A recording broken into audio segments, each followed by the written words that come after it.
Okay, let me let you in on a little secret. The way that I was able to pay off so much money in so little time was because I had multiple streams of income. Today, I'm going to go into the reasons of why you should get a second income, why you should get your side hustle game going, and how it will help you achieve your goals and not only reach your goals, but reach your goals so much more quickly than if you were just relying on one income.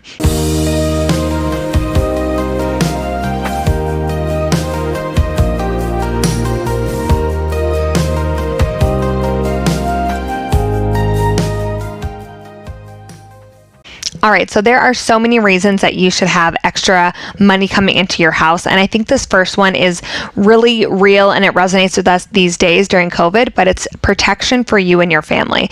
We can no longer rely on our day job to be secure because even if you're good at your job, a global pandemic happens and you can lose it, or you get reduced hours and it becomes very scary very quickly, and it's added stress for you and your family that is not necessary. So one reason that I love extra income is that it makes sure you and your family are protected, and if you lose one income, you still have other incomes coming in to at least give you some time and some breathing room to figure things out. Or if you're a one income household and that one person actually loses their job, you are a zero income household. Those are really scary times. So side hustles, extra income, all of that doesn't have to be scary. It doesn't have to be time consuming. It just is something to give you a little bit of extra cushion to make sure that you're okay when shit hits the fan, basically, right? So it'll protect your family and it'll give you peace of mind during whatever journey that you're on.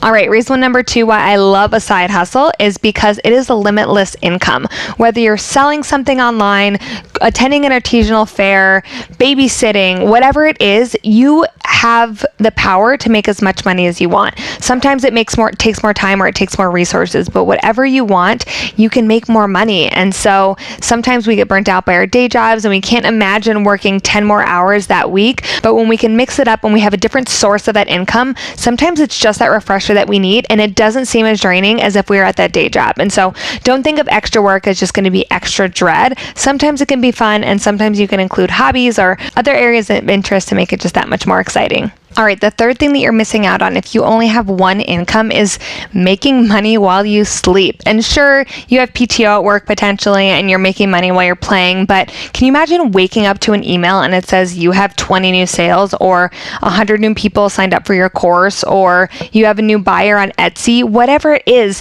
the power to make money while you're not dedicating your physical time is huge, because that just also adds to our income being limitless, and we can make more money while we're actually doing the things that we love and we're not stuck commuting or sitting in an office. And it just adds to our life because it gives us more options. And if you can do that while you're sleeping, it's just that much better. All right, the fourth reason is you get to explore a hobby. And this is something that I truly know firsthand because I didn't start flipping furniture because I had this dream to sell furniture. I never really thought of myself as a creative, definitely not like a handy fixer-upper type person, but I loved antique shopping. I loved going garage sales. Not only was it fun to do with friends, but I just liked what I could find, and it was usually at a really good price, right? And so before you knew it, I had multiple coffee tables and multiple side tables, and there's only so many ways that you can arrange your house with all of this furniture.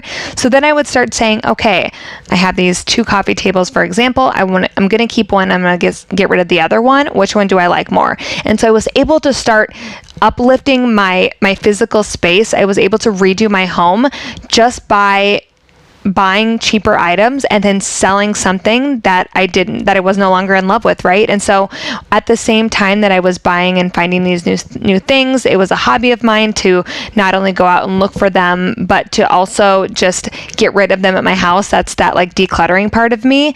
But then I was making money, and so I would find these pieces for $20 at a garage sale and I would sell it for $50. And sure, it's only a $30 profit, but if I was going to buy it anyway, right? That's where it gets really truly amazing. Or if you're taking your dog for a walk, this happened to me this last summer, and I found these 2 gorgeous chairs on the side of the road, and I was like, nobody move, we need to put these chairs in my car, go find my car right now. And I flipped them for like over $150, and I would have loved to keep those chairs, absolutely, but the amount of money that I knew that I could make off of them, And then the best part with that is I use that flipping money, that flipping furniture money, to then buy more furniture. So then I can start buying more expensive furniture that I love and getting rid of some of the older furniture that I maybe don't love anymore. But yeah, so use it as a way to explore a hobby, whether you want to maybe start painting and see if someone will buy your artwork, or you want to explore creating craft earrings, or whatever it is. Use this hobby as a way to start generating money, and it could turn into something bigger someday. Okay, another thing that you're missing out on if you only have one income is how much longer it will take you to reach your goals. And this is a huge one, because this is truly how I was able to pay off over $46,000 in 20 months.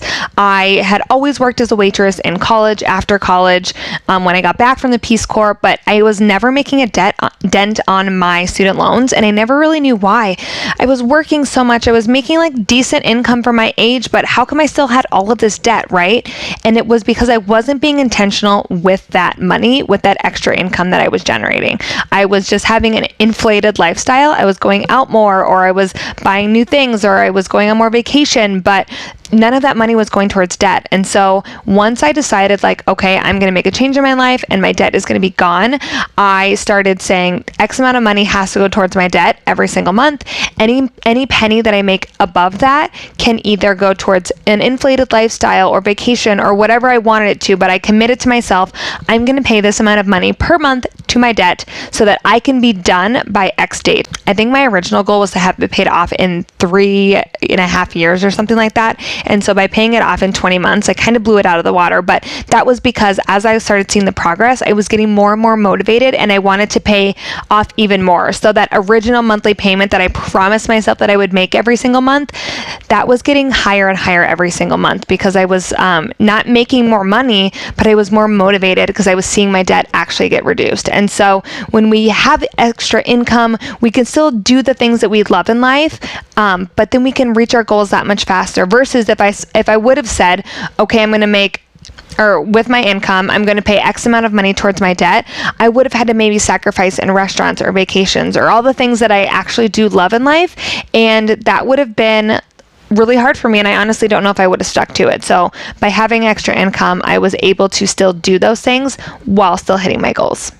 All right, here's another one. What you're missing out on if you only have one income, you get to work when you want to. And so there's a lot of jobs that are super flexible where you just log in, and the amount of money that you make determines on your output, the amount of work that you do, right? And so maybe you want to rent out a room in Airbnb, and you can set the days that people are allowed to rent your room, right? Or maybe you want to be on Rover and you want to walk dogs. You set the days that you want to do this. Or with me and Money Gal, I choose if I want to step away from my computer and my phone for the weekend, for the week, for the month, whatever it is, because I know that my work determines my income. And if I can get a little bit of my work done ahead of time and get ahead of the game, then I don't have to be on my computer all the time. And so think of it like this. Some days you're going to be really up for working. You're going to say, maybe your partner or your spouse is out of town, or your best friends, and you're kind of just bored anyway. Maybe you're going to go and do a little bit of extra work that week or that weekend because you have the time to, and you're ready to make that money, right? And maybe you have friends flying into town, or you want to go on vacation. You're going to check out. You're going to say, no, thank you, not today. But you get to make that flexibility. And so some jobs, sure, you have to have a schedule. Sure, you have to tell them if you want to take some time off, but there are a lot of side hustle opportunities where you get to decide, where you get to make the rules, and when you can determine when is best for you to work. And so I would definitely recommend taking that route if you can find something that you like, that you get to pick your own schedule, because what's better than making money when you weren't going to be doing anything else anyway and you don't mind logging in, right? All right, so the last thing that you're missing out on if you only have one income is the potential to go full time. And I know some of us like the security of having a day job, right? There's benefits, there's a salary, you don't have to worry about things when you're off the clock, but there's also some of us that want more flexibility. We want to be able to make more decisions in our life and not have other people make them for us. And Money Gal is the prime example of that. I never dreamed of being an entrepreneur. My parents were one, and it looked exhausting and it was a lot of work, right? And But once I was paying off my student loans and I was making progress, I was sharing it online, and I had friends and family reaching out to me saying, hey, what are you doing? And how can I do this also? They wanted to know if I was selling something or what scheme I was involved in. And honestly, it was nothing. And so as people started approaching me, I started just randomly coaching people, and it was very nonchalant. It was very informal in the beginning. I would just offer kind of basic services to help people create their budgets, build a debt-free plan, that kind of thing. Then it started snowballing and gaining momentum. And I was like, this is a business. I am sitting on a business idea, and one that not only changed my life, but one that I'm really passionate about. And I know you're like, why are you passionate about budgets? But it's not just budgets. It's about what can a budget, what can looking at our money and formalizing a plan for our money, what can it bring us in life? And for me, I was able to pay off cars. I was able to pay off student loans. I was able to save for major home repairs. I was able to buy a travel van, all this fun stuff that is really important to me. I was able to be intentional with my money via a budget, right? So when we have side hustle money and we have this additional income and it's something that we love, and it starts out just like a nights and weekends thing or every once in a while thing, right? But if we can grow it and it's something that we love, that's not so bad. That's a great predicament to be in of, should I quit my day job because I have this hobby that I really love that I make a lot of money at, right? And so it's just an extra choice in life. When we have more money, we have more options, and when we have more options, we can have a happier life. And that is all of what this is about. It's about giving yourself choices to decide what you want to do, where you want to go, and how much money you honestly want to make. All right, so there you have it. That is what you are missing out on if you only have one job. You're missing out on so many different things besides just having to go to work after work. And it doesn't have to be that complicated, and it doesn't have to be that strenuous on your schedule either. So I challenge each and every one of you, what do you like doing? What do you want to explore? What's easy and nearby to your home, right? What can you do to find extra money in your life so that you can reach your goals, so you can have more choices, and so that you're not just tied down to hoping a pandemic doesn't happen, hoping you don't get fired from your job, or you get laid off, or even like the less extreme things of you don't get that bonus because the company just isn't handing them out that year, right? You don't want to rely on your job to determine your quality of life. It should be the other way around. You should have this great quality of life, and your job just kind of is a piece that helps you get there, but then you have so many other pieces that also help you get there. So that's all that we have for today. Thank you so much, and hopefully this got you thinking about a side hustle, extra money, and how it isn't necessarily a big scary thing. Do me a favor and like and subscribe. Money Gal Coaching. Thanks again for watching. We'll see you next week. And again, message me, put comments in below if you have any questions. I am more than happy to help. Bye.